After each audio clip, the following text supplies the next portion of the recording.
আজকে কথা বলবো পেটের ফাটা দাগ দূর করার উপায় নিয়ে। আমাদের কাছে অনেক মহিলা পেশেন্টরা আসেন পেটের ফাটা দাগ দূর করা নিয়ে। এখন পেটের ফাটা দাগ সাধারণত পোস্ট প্রেগনেন্সি বা বাচ্চা হওয়ার পরবর্তী সময়ে আমাদের অনেক মায়েদের মধ্যেই দেখা যেয়ে থাকে। এছাড়াও কিছু হরমোনাল প্রবলেমের কারণে, যেমন যদি স্টেরয়েড খাওয়ার মেডিকেশন দীর্ঘদিন নিয়ে থাকে, সেটারও একটা ইফেক্ট হিসেবে পেটে ফাটা দাগ আসতে পারে।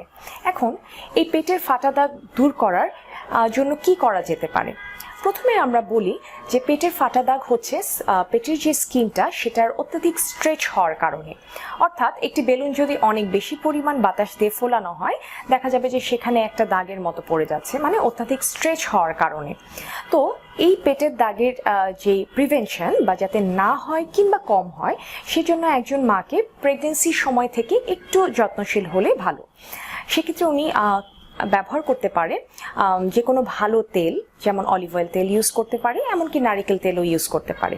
প্রেগনেন্সির সময়টাতে যদি উনি ওনার পেটের মধ্যে রেগুলার একটা অয়েল ম্যাসাজ করতে থাকেন, সেই ক্ষেত্রে তার স্কিনটা সফট থাকবে এবং ফাটা দাগগুলো আসার প্রবণতাটা কমে যাবে। এছাড়াও প্রেগনেন্সি পরবর্তীতে ময়শ্চারাইজার বা তেলের পাশাপাশি আমরা কিছু মেডিকেশন প্রেসক্রাইব করে থাকি, যেটা উনি সেফলি পোস্ট প্রেগনেন্সি বা প্রেগনেন্সির পরবর্তী সময় উনি ফলো করতে পারবেন। এছাড়াও যদি লাগানোর মেডিকেশনে যথেষ্ট পরিমাণের উপকার না পেয়ে থাকেন, আমাদের আরও কিছু থেরাপি আছে, যেমন পিআরপি উইথ মাইক্রোনিডলিং, এছাড়াও রয়েছে লেজার থেরাপি। এগুলোর মাধ্যমে যে স্টাবার্ন বা যে জেদি ফাটা দাগগুলো আছে সেগুলো কমানো সম্ভব।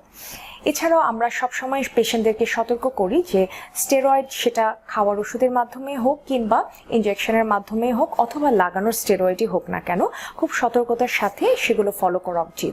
কারণ এই স্টেরয়েডের যে সাইড ইফেক্ট হিসেবে আমরা ফাটা দাগগুলো পেয়ে থাকি, সেগুলো কিন্তু অনেক মোটা ধরনের হয় এবং দেখা যায় যে অনেক সময় অনেক অল্প বয়সের বাচ্চা, এমনকি টিনেজার বাচ্চাদের মেয়েদের মধ্যেও এই ধরনের ফাটা দাগ দেখা যায়, যেগুলো আসলে একবার যদি হয়ে যায় সেটা কাইন্ড অফ পার্মানেন্ট বলা যায়।